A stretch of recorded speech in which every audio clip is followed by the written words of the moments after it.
Welcome to this episode of Season 5 of The Common Bridge, where policy and current events are discussed in a fiercely nonpartisan manner. The host, Richard Helppie, is a philanthropist, entrepreneur, and political analyst who has reached over 4 million listeners, viewers, and readers around the world. With our surging growth in audience and subscriptions, The Common Bridge continues to expand its reach. The show is available on the Substack website and the Substack app. Simply search for The Common Bridge. You can also find us on YouTube and wherever you get your podcasts. The Common Bridge draws guests and audiences from across the political spectrum, and we invite you to become a free or paid subscriber on your favorite medium.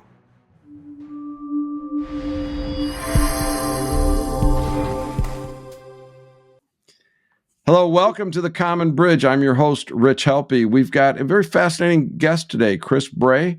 Chris comes to us from Substack. I'm going to recommend his writings. It's called Tell Me How This Ends. They are quick hitters with a lot of profound thoughts in them. Today, we're going to be talking about what the media environment looks like, probably talk about some politics, and of course, the election. This follows many of our other guests who've talked about the evolving media model and can we get back to media doing its job? And with that, Chris, welcome to The Common Bridge. It's a privilege to have you with us today. Thanks for having me. Of course, our audience likes to know a little bit about our guests. So what were your early days like? Where'd you grow up? What was your career arc like? And what brought you to this point? I grew up in suburban Los Angeles, which used to be remarkably pleasant and no longer is. My career arc has been many broken arcs in many different places. I many years ago worked for small community newspapers and thought that's what I wanted to do. I worked in journalism for a long time and went from local staff writer jobs to doing a bunch of freelancing all over the place, and found that more and more difficult over the years. As you know, I felt this sort of sense of narrative control setting in, as I think most people did over the last 20 years. I spent some time in the Army. I was officially an infantry sergeant at the end, but I never did anything the least bit interesting in the Army. Spent a year in Kuwait staring at the dirt during the Iraq War, 2005-2006, which I had literally no involvement in at all, except to sit there and look at it. I got a PhD in history at UCLA. I wrote a book about sort of war and society book about the way the court-martial system and military courts have handled social conflict and conflicts over identity in the United States. And nobody read that book, but I thought it was good. And lately, I coming back from a period when I felt like I couldn't write and couldn't get into the conversation, couldn't have my voice heard. I saw people writing on Substack. I saw people like Glenn Greenwald writing on Substack and winning an audience. And I thought, I'll try that. And spent about a year in the wilderness on Substack, getting 6 or 8 likes on a post. But then gradually took off, gradually found it becoming successful. And I'm really, really pleased with what Substack has become and the diversity of voices, the freedom to speak. And I love my comment threads. I love my commenters. They say smarter things than I do.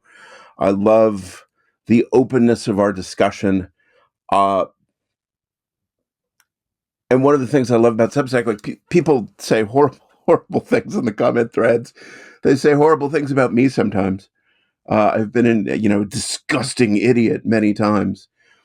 And I very, very carefully avoid moderating those comment threads. People say what they want to say.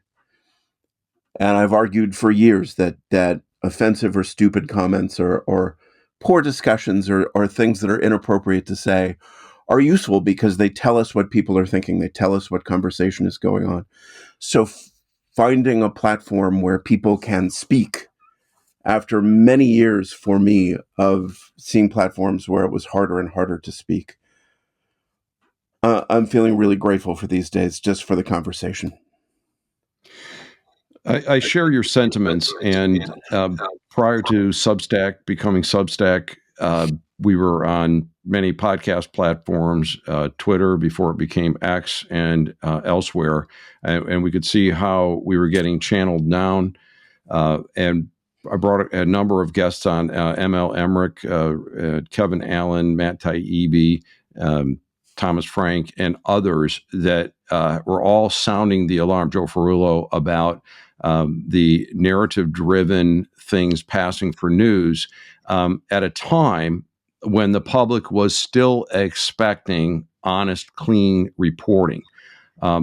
My sense of it today, it's not scientific at all, is that people are coming around to understanding, yes, we're getting garbage, we're getting propaganda, not unlike what totalitarian states feed people. They read it, but they know it's not true.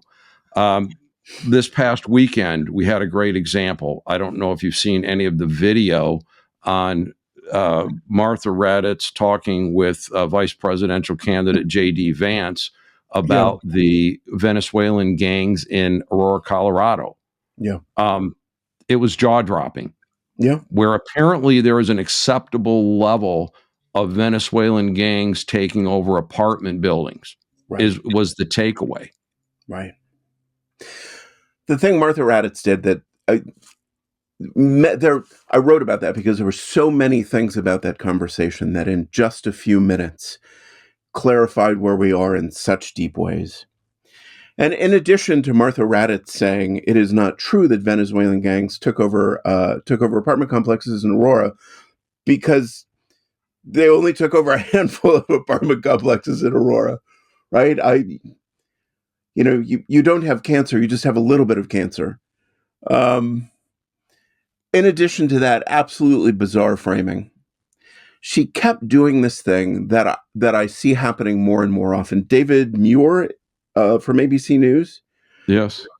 During the debate, Trump said that famous line, "They're reading the dogs, they're reading the cats." And as a descendant of old New Yorkers, I love listening to him talk that way. They're reading the pets of the people who live there. David Muir said, "We called the city manager in Springfield, Ohio, and he says that is not true." And Martha Raddatz kept doing this thing. They were talking about Hurricane Helene and talking about the hurricane recovery. And JD Vance said, "Well, I have a bunch of friends in North Carolina. I know people who've gone to North Carolina to help with the recovery. I'm talking to people who are on the ground in North Carolina. And they say from their firsthand direct experience that the recovery is troubled, that people aren't getting the help that they need, that there are still people cut off." And she said, excuse me, Senator, that is not correct. We have spoken with FEMA officials and they say that is not true. Moving on.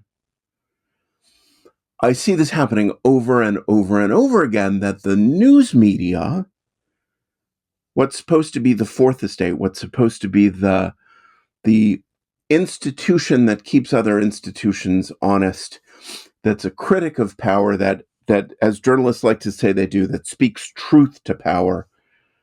What they more and more do is they see themselves to an extraordinary degree as the voices of power. They say, excuse me, we have spoken to the government and they say what you have just said is not correct. So you must stop saying that. What an extraordinary thing. What an extraordinary thing. How much we have journalists who feel like their job is to speak for power, to speak for government and tell you what you're not allowed to say because the government has said that is not correct.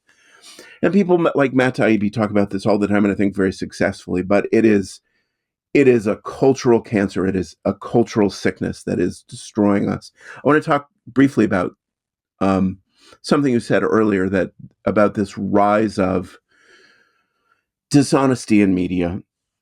And I say this to people all the time, be careful about thinking there was a golden age when the media was full of truth, because there's always been. We have to remember. I'm old enough, I suspect you're old enough to remember the newsstand. Of course.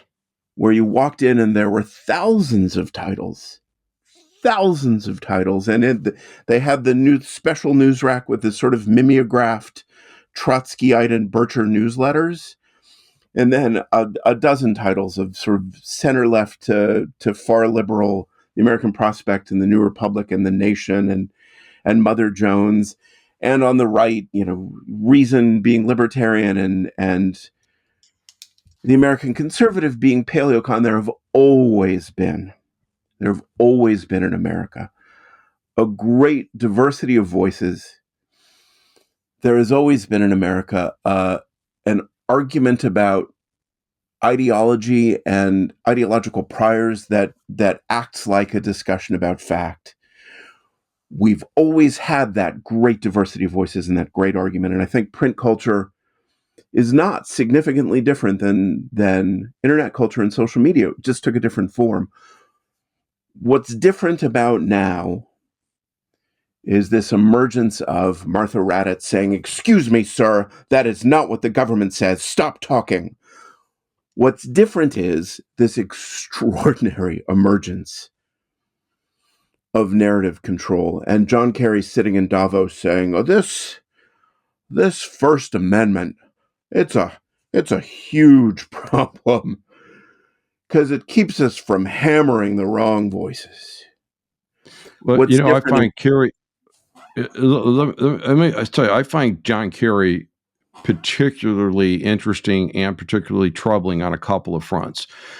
So, first of all, in this myth that there was ever a golden age of, straight up journalism, Walter Cronkite, who people said, that's the guy we needed to hear, who said, this is the way it was. As he's leaving his career, he's writing an editorial, and his theme is that elections are troublesome for idealists like John Kerry, he said, who have to pretend there's something different in order to get elected because they're going to do great things, but people are just not smart enough. And then John Kerry really came onto the public scene when he came back from Vietnam and said, what were we doing over there? And basically saying, look, our government lied to us. Our government was wrong. And if memory serves me correctly, his famous line was, who do you want to be the last man to die for someone's mistake? Yes. And now here we are 50 plus years into the future.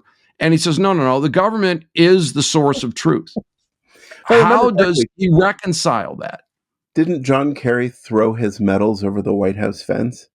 Well, it's a question whether he threw his or someone else's. That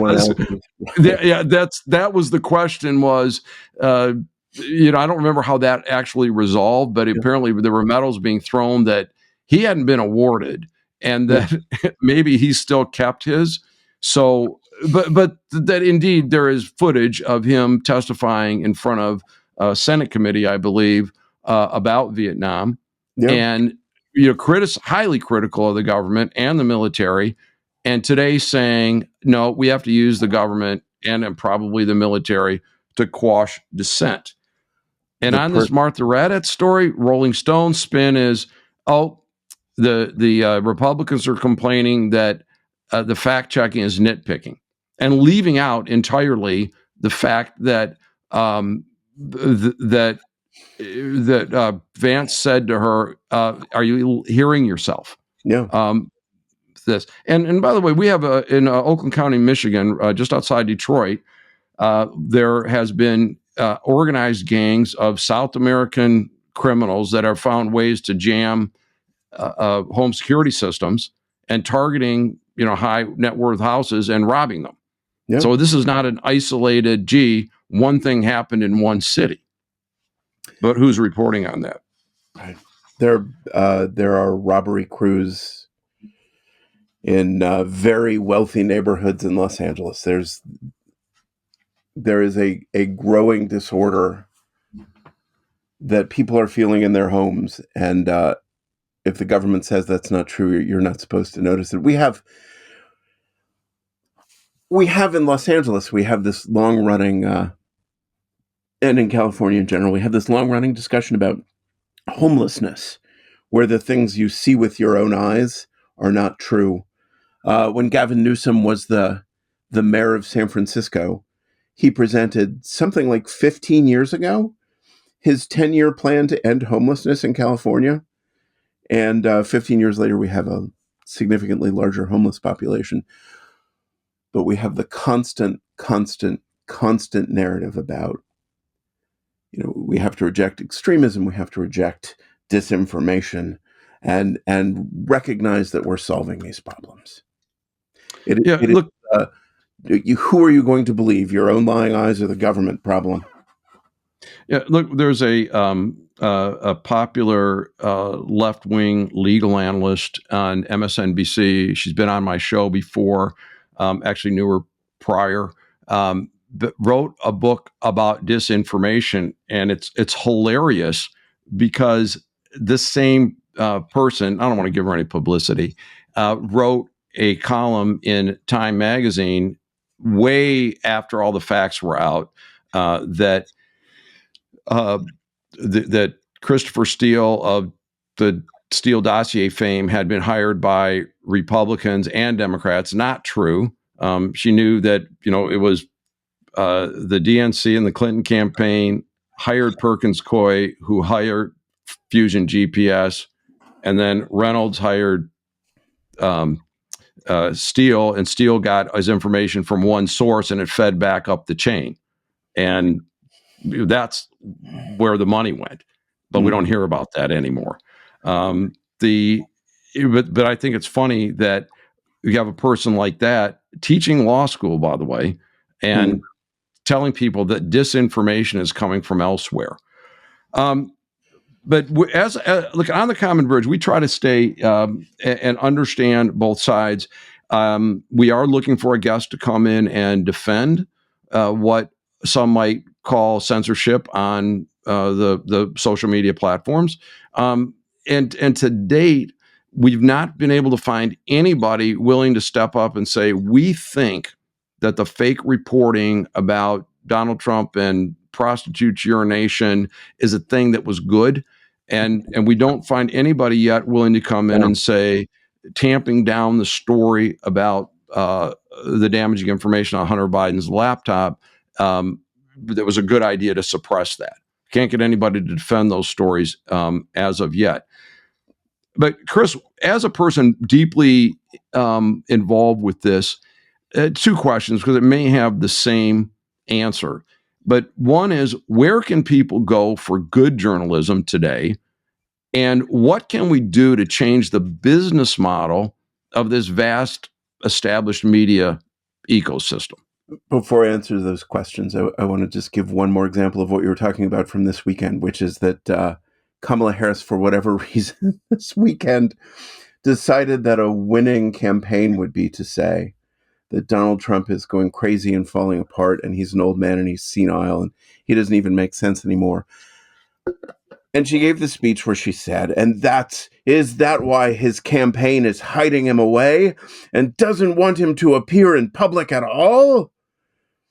When the crowd roared, what a brilliant thing to say that they're hiding Donald Trump.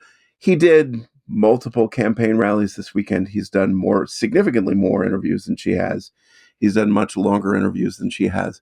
But she says this thing that's absolute nonsense, that's a completely made-up line that has no base in reality. And the news media, which is obsessed with disinformation and Trump's lies,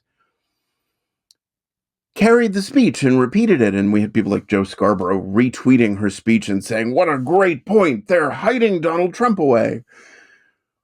We see over and over again, I think the news media would be respected if they attacked Donald Trump and called him a liar and called him names, but went after everybody. If they had some capacity for not just mindlessly repeating whatever nonsense is coming out of the Democratic Party today, if they were a disinterested attack dog, I think people might not despise them. Let me make one comment about that, because I did watch the Sunday talk shows yesterday, and this is October 14th because we'll be publishing this at some point in the future. And I thought, by the way, that Harris releasing her medical records was a master stroke. All right, because that is a thing they ought to be attacking on. They should be asking Donald Trump, how old are you going to be on your next birthday? And I think that they should call that into question. I think it's a great, if I was playing on that campaign, I think we'd go after it. And Mike Johnson responded that, look, hey, here's what the guy's schedule's like. He's out there all the time. And the retort was, and I cannot make this up, we don't know what his cholesterol levels are, what Trump's cholesterol levels are. Because, America's sitting in front of their television and going online today, and they want to know what Donald Trump's cholesterol level is. I'm not voting until I have cholesterol levels. It's the most important issue facing America.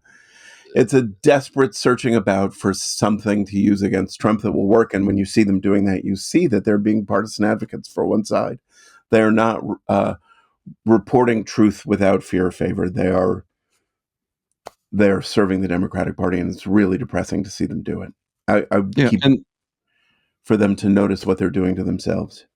But what we're going to, if someone was going to caption this interview already this far into it, it's going to be captioned as an attack on the media. When we're really saying, no, we're begging you to do your job. People want you to be better. Okay. Yeah. We're not attacking you. We're just pointing out, now the 60-minute interview that, and I don't mind if they edit it out for, clarity or say, hey, you want to say that again or whatever, but making up an answer and inserting it is over the top. Just do your job. Right. I'm sorry, I interrupted you. You're making a point about where we can go and how we can change the business model. Yeah, we need a news media that works. We need a news media that's aggressive. I will vote for Donald Trump. There are fair questions to ask about him. There are fair criticisms. As a Trump voter, I say, if you want to criticize him and you find the evidence, please go for it and I'll listen to you. No one in America is above criticism. Get it right. Bring evidence and I'll listen. I hesitate to say, here's who you should go read who's telling the truth. Like there's someone you should go read who never gets it wrong. And what I would say is every single day I read, and this is driving me slightly crazy and I will probably take a break after the election, but every single day I read widely across the left and right. I go look at Daily Kos and I read the Huffington Post and I read the New Republic and I read the Daily Beast, which is just so horrible. And I read right-wing news aggregators. I read Revolver, Citizen Free Press, and Rantingly. I read widely, left, right, and center across the ideological spectrum. And I try to test what I'm seeing. I try to test what I'm reading, and I try to go look at the thing itself. This is the most fundamental advice I ever give people. There was the Arizona state legislature passed a law allowing people saying that trying to think of exactly how to characterize this, passed a law defining as lawful self-defense the use of deadly force on your own property in the face of someone who enters your property and makes you feel that you're threatened or that someone else on your property is threatened, their life is threatened, their safety is threatened. And they did that because of the series of people, particularly in the very southern end of the state near the border, who were finding large groups of migrants crossing through their property. And a rancher in southern Arizona shot and killed a migrant and was prosecuted. And they were trying to create the legal conditions in which, particularly as a large number of illegal migrants crossed the border and went through people's property, people could lawfully defend themselves if they felt threatened. They were trying to clarify the limits of self-defense in Arizona. And there were a series of news headlines in Arizona that said, Arizona legislature legalizes murder of migrants. Yeah. Arizona legislature legalizes murder of brown people. And I said to people, this law is 1 page long. The legislation they passed is 1 page long. You can find it in 30 seconds on the website of the Arizona State Legislature, and you can read it. And when you see headlines that say, Arizona legalizes murder of brown people, you can go read the law they passed, and you can decide for yourself. I say all the time, don't take someone's interpretation as the final word. I say to people on my website, don't trust me. Don't believe me. Go check this. Go look at the law. Go look at the characterization of a government report, the characterization of a disaster. Look at the thing itself. To the greatest extent possible, if you're reading a news story characterizing an exchange between a congressman and a witness in a legislative hearing, you can probably go find the unedited video, the direct video of that exchange in a minute. Yep. On YouTube. Committee hearings are all recorded and broadcast and streamed and archived. Read widely. Notice framing. If you read something like the Huffington Post, every single headline about Trump is, Trump melts down. JD Vance spins out of control in answer. Go look at the answer. Go look at what Trump said when the Huffington Post tells you that Trump has melted down again. Go look at the thing itself to the greatest extent possible.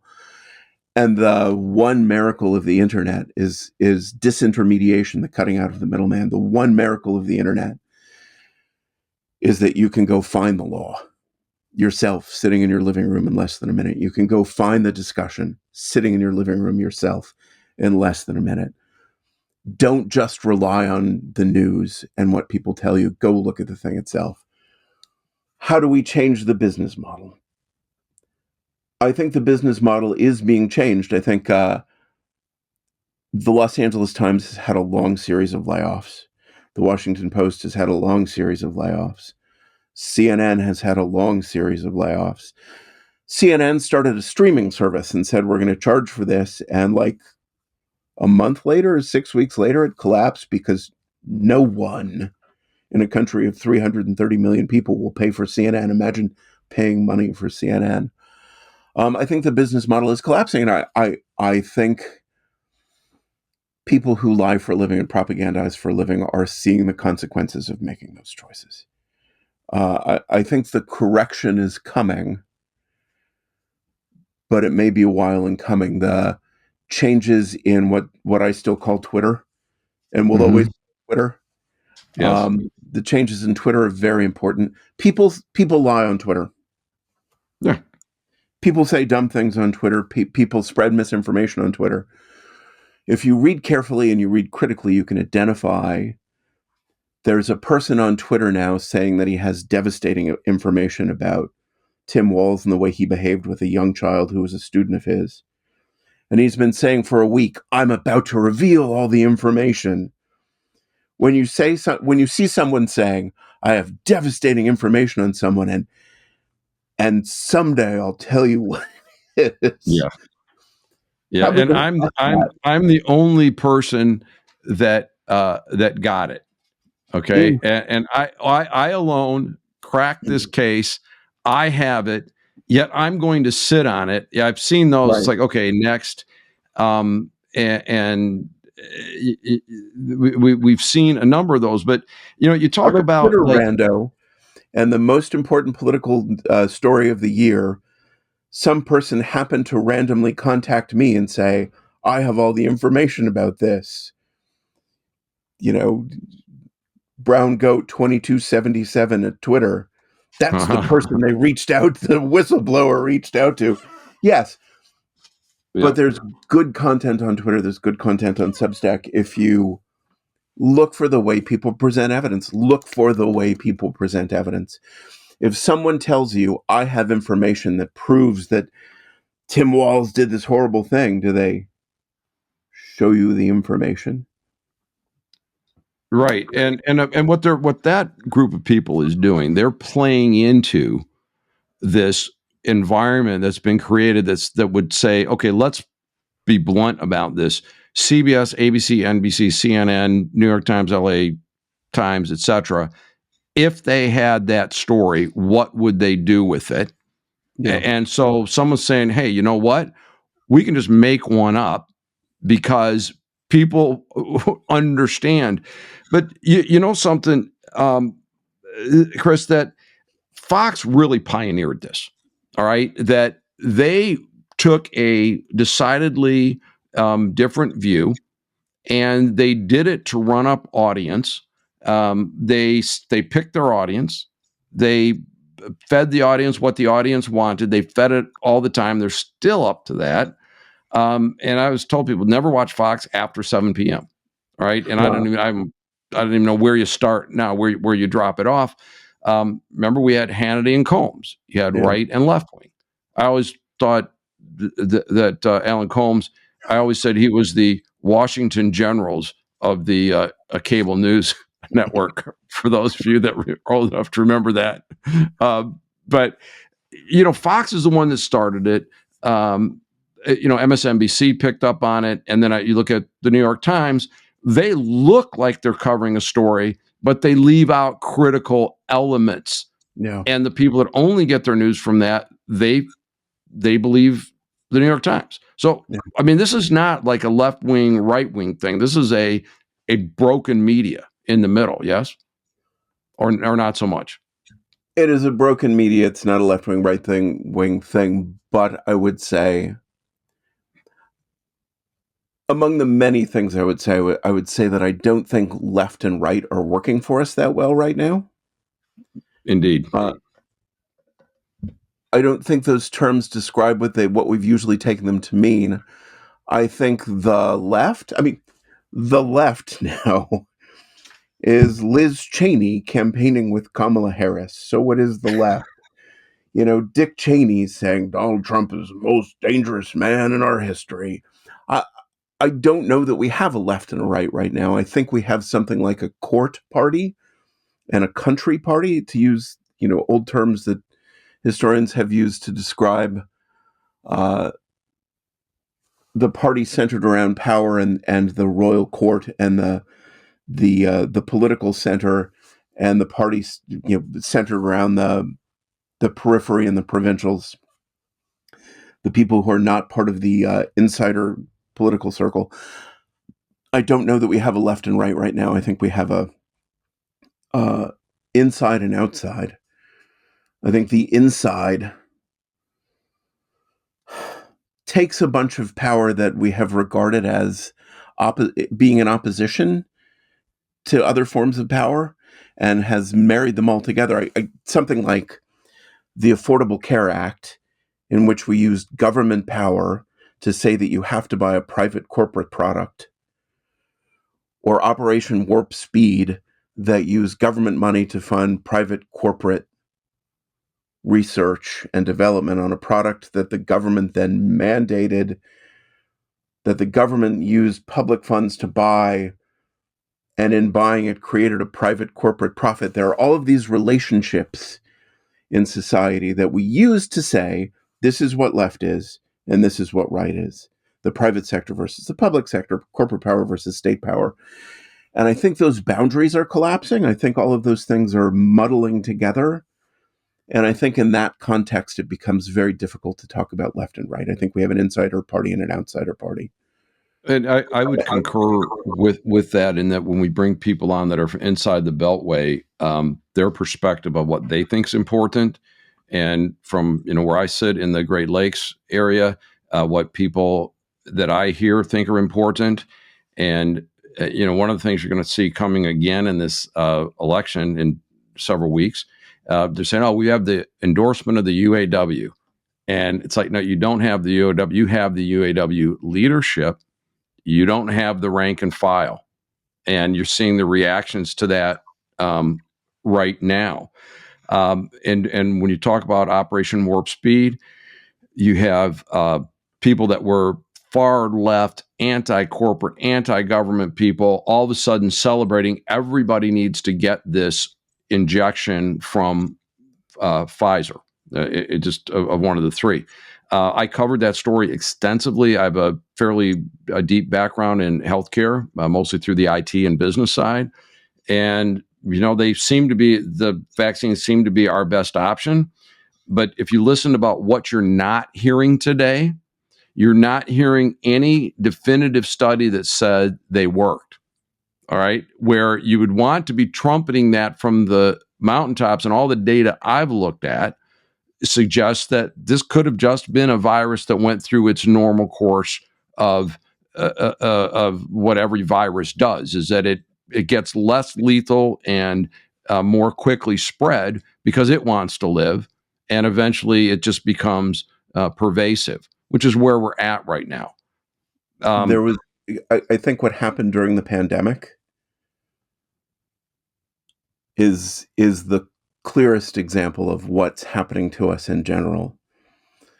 And for example, one of the things that we know happens with a failed vaccine, a vaccine that doesn't work correctly and that hasn't been properly tested, is that it can enhance illness. It can make people more susceptible to infection and illness through the mechanism of antibody-dependent enhancement, which I don't claim to understand as a scientist. But there are scientists who said that, hey, be careful. A vaccine can fail and can cause antibody-dependent enhancement. It can make people sicker. And the response wasn't to talk about the science of that, to talk about the history of failed vaccines, like the vaccine for Merrick's disease in chickens that made chickens sicker. The response was to say, you're against science.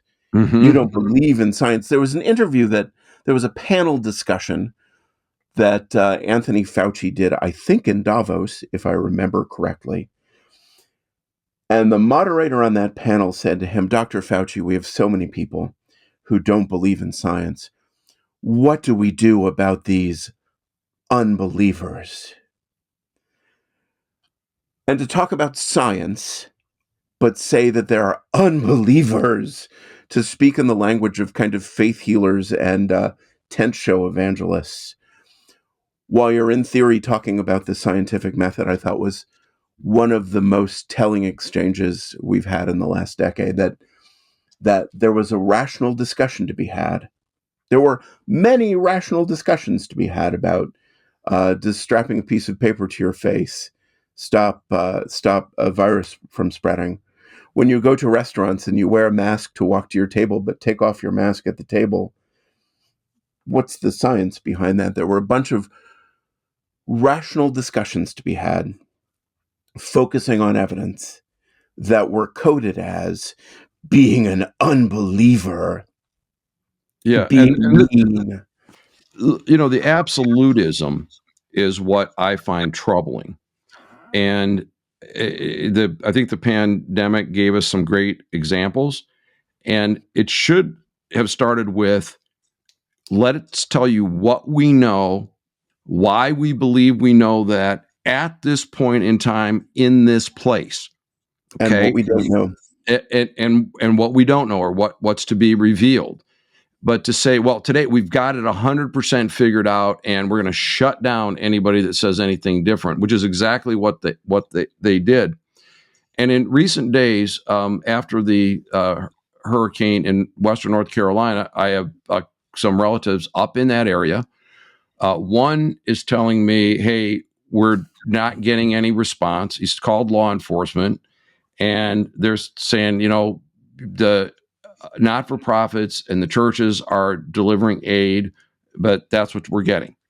Mm-hmm. I have others, and I wrote a column called JD Vance for President, and part of it is, like I said, the response to the hurricane was inept, and I got people inside there saying, well, you can't say that because, no, wait, let me tell you, because they, in their location, had water intermittently, they had electricity intermittently, and they had internet intermittently.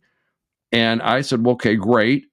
Further up the mountain, there's different reports. Right. In your own area, there's different reports.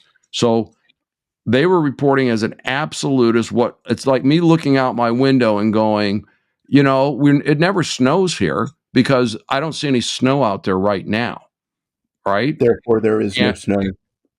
and the funniest part of this story was a person I like a lot, but is a knee-jerk liberal, takes every left-wing point and just broadcasts it out like it's the honest truth. Said didn't like that, and I said, well, let me try a rewrite, because it's really the point of the story was not about the FEMA response, and it was like a distraction. And so I rewrote it, and I said, what do you think of this? Well, since I don't agree with you on very many things politically, I don't think I should comment. I'm like, I'm giving you a chance on my platform to edit my words, but no, you won't do it because you just can't, bring yourself to understanding there's different points of view out there, and that, even accurate, honest perceptions change over time, over location, over distance. It just happens.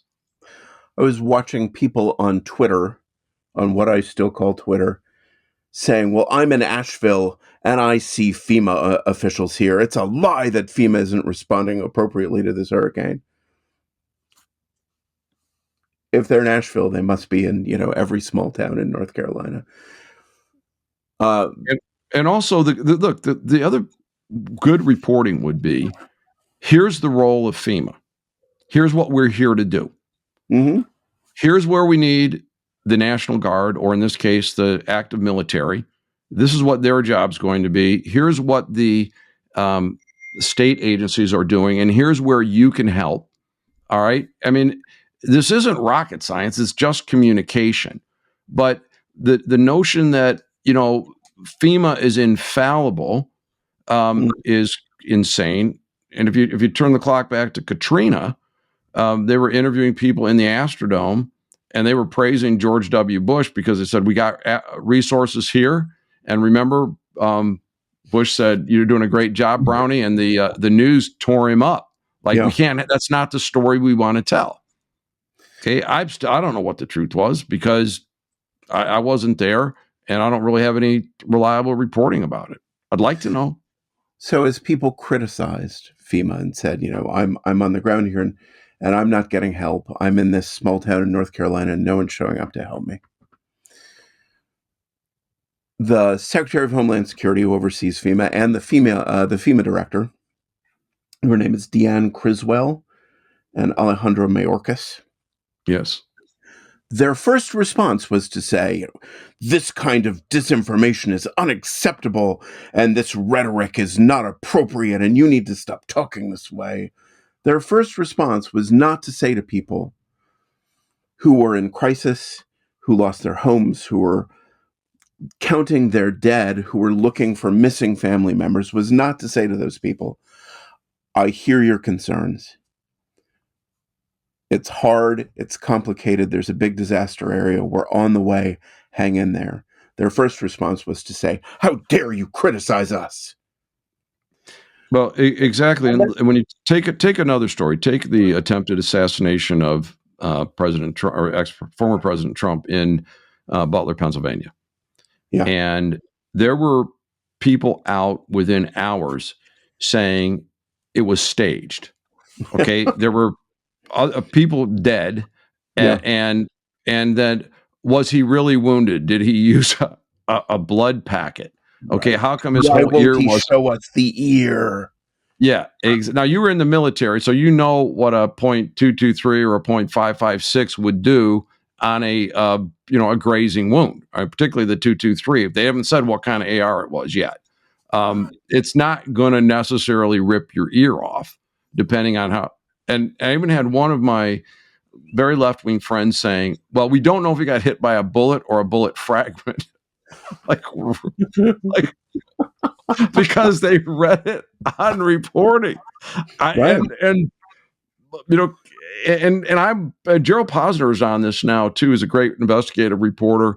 And I did a show about that just said, like, I'm just a statistical guy. How did this 20-year-old with a small media footprint. How did he know to go to the one unprotected roof in the place? And the director of the Secret Service said, "Oh, we didn't put a guy there because it was too steep."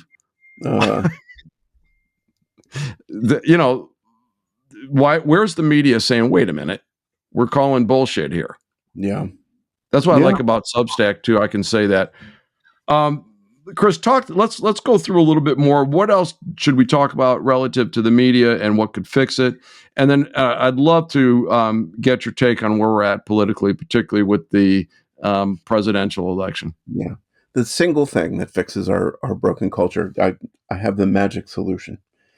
The single thing that fixes our broken culture is to arrive, for all of us to arrive at the conclusion that we're engaged in democratic pluralism, that we disagree about things, that we see things differently, and we're working on it. We're having a discussion and we're working on it. For Alejandro Mayorkas, when he hears, "Oh, I feel like FEMA is failing us," to say, "Tell me more about that. I'm sorry you feel that way. We're trying to do our best, but tell me what you need. Tell me why you think I'm failing, and let's discuss it." The single thing that we need is to stop responding to information we don't like, or to fact claims that we don't like that may not be true, but may be true if we talk about them, with repression and hostility, and "you shouldn't be allowed to say that." And that should be removed from social media. If you post it on social media, the madness of the years when Facebook and Twitter were getting messages from government agencies saying, "Here are the messages we want you to take down today." If we can get to a point where we simply understand that people see things differently, and we can just work on it, we can sit down and talk to each other and work on it, we will instantly move toward a significant degree of health. There's a piece in The Atlantic right now, I think it was published yesterday, might have been the day before, by a very famous person in the disinformation community named Renee DiResta. Mm-hmm. And she talks at great length about, all of this disinformation that's flooding onto X.com because of this monster Elon Musk. And talks at great length about how we need to develop a response to it and figure out a way to crush it and put a stop to it so people aren't being misled by all these lies. And along the way, through all of that discussion, toward the top, in something like the third or fourth paragraph, she says, and one of the biggest problems is that a lot of this disinformation eventually turns out to be true, so it's harder to police it. Because the conspiracy theorists see their crazy ideas validated. Well, what you just said is the crazy conspiracy theorists see their truths validated, their mad beliefs validated by the fact that they are merely factually true. So if you stop thinking of everyone disagreeing with you or saying something you don't like as pathology, and start thinking of people saying things you don't like as the other half of the conversation, and we can all just talk to each other. I feel like this is just like normal society. My mother says that when she was a very young child, her father was very liberal, was a union guy in New York City. And she remembers him saying, "Adlai Stevenson lost today. That makes me sad. I really like Adlai Stevenson. I thought he would have been a good president. But anyway, Eisenhower is our president now. I'm sure he'll do very well." And then they had dinner, right? Like something happened that wasn't exactly what we wanted to happen. We'll be fine. If we can just get back to an ordinary sense of democratic pluralism and an ongoing discussion, we're sort of talking ourselves into not being okay. And being okay is, I think, pretty simple. Once you accommodate yourself to the stunning notion that there may be people in the world who don't see the world precisely the way you do every single time, and you don't have to repress them or shut them down or have them thrown off social media. I wish I could be that eloquent as we have said on the Common Bridge. This is why I started this program. You're never going to take an ardent Trump person and drag them all the way over to, okay, now you're an ardent Joe Biden, Kamala Harris person. Okay. And you're never going to take an ardent Biden Harris person and drag them over to Donald Trump. But can we find places we can agree? And so we've had a lot of policy discussions on this, and it's amazing how close people will get when you come down issue by issue. But the people that we hire to do that and that we elect into office don't do it. And I think you're calling that out. I'm going to encourage people, go to substack.com, look up Chris Bray, tell me how this ends, comment on his writings. If you check into the Common Bridge, we'd appreciate that too. But there's so many better writers, better reporters, more qualified people than me that are trying to do an honest job. And, Chris, you and I are fellow travelers. I look up the legislations, report on it. My prior job, I actually read all the healthcare legislation. I know it pretty well. The individual mandate was taken out. Well, that's topic for another day about what they got right and what they didn't get right about it. But to your earlier point about people reporting on themselves, all these nationally run systems, Canada, for example, the people that are running the system report what a good job they're doing. And the VA was doing that for years. Yeah. And I know how they manipulated the data. And I told people this is what they're doing. By way of example, if you ask for an appointment, you think you have prostate cancer, and they go, okay, our next appointment's, March 30th. And you take that because that's the next time you can get to see the doctor. They say, well, there was no wait because you've got the next appointment. Never mind that it's 5 months from now. That's what they were doing to the data. We need to come down to something that is more data driven, more factual, which lets me turn to the election. And like I believe I'm going to guess that you are, like, whether Kamala Harris is elected president or Donald Trump is elected president, that will be my president. I will hope that they will do a good job. I would, offer them my support in any way. And I would also expect that the reporting would be honest and critical of both of them. The issue we have today is that we have people voting against Trump because of the caricature of Trump. And we have people that are voting against the Democrats because of their track record and the way that they got their candidate. But one of them is going to become president. My question is this. Your outlook on the election, and then presuming a Trump victory, what brings Vance into the White House, and how does his VP pick play out? Because I think it's a foregone conclusion. He won't go the 4 years. And presuming a Harris victory, what becomes of the country at that point? And how is it going to be reported? And those are big questions. And Brian, maybe we need to shift this to another episode, but I'd sure like to hear what Chris has to say about the upcoming election. Let me start with this. I think whoever wins and whatever happens in this election, we've made presidential elections much too important in our country. I think we have essentially now a 4-year campaign cycle. Like the minute the 2024 election ends, candidates for 2028 are going to start showing up in Iowa and New Hampshire and having, work in the diners in February of 2025. I think the president is one official in one branch at one level of government, and we've made the president much too important. We've made the presidential campaign much too important. We talk about it too much.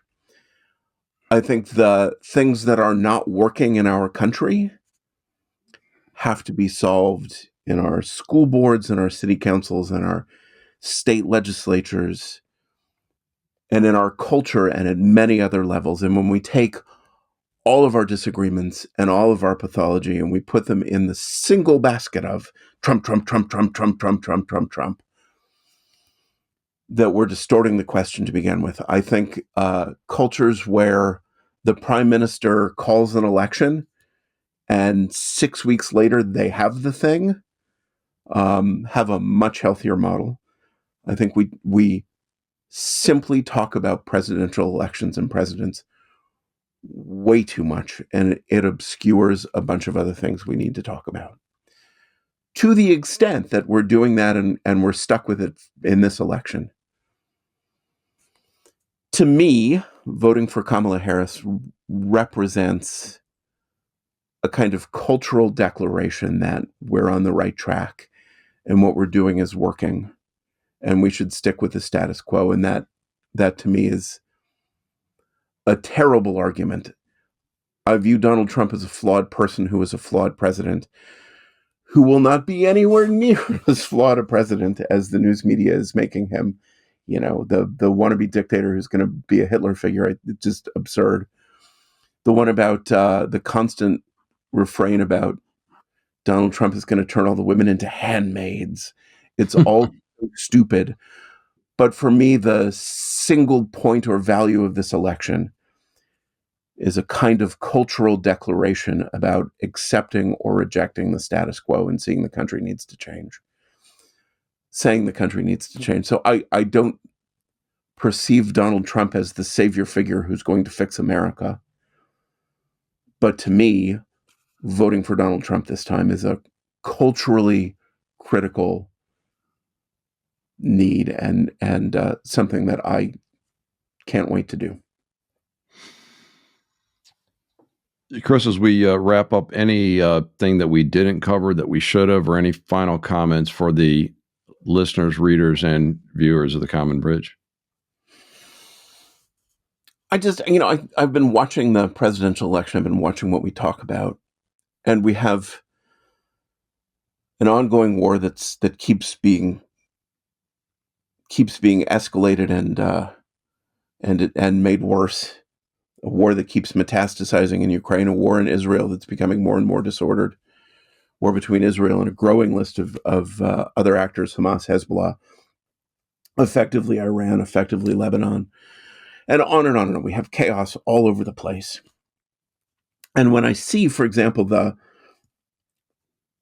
vice presidential debate where the moderators were asking questions like, Senator Vance, why don't we have European-style paid family leave?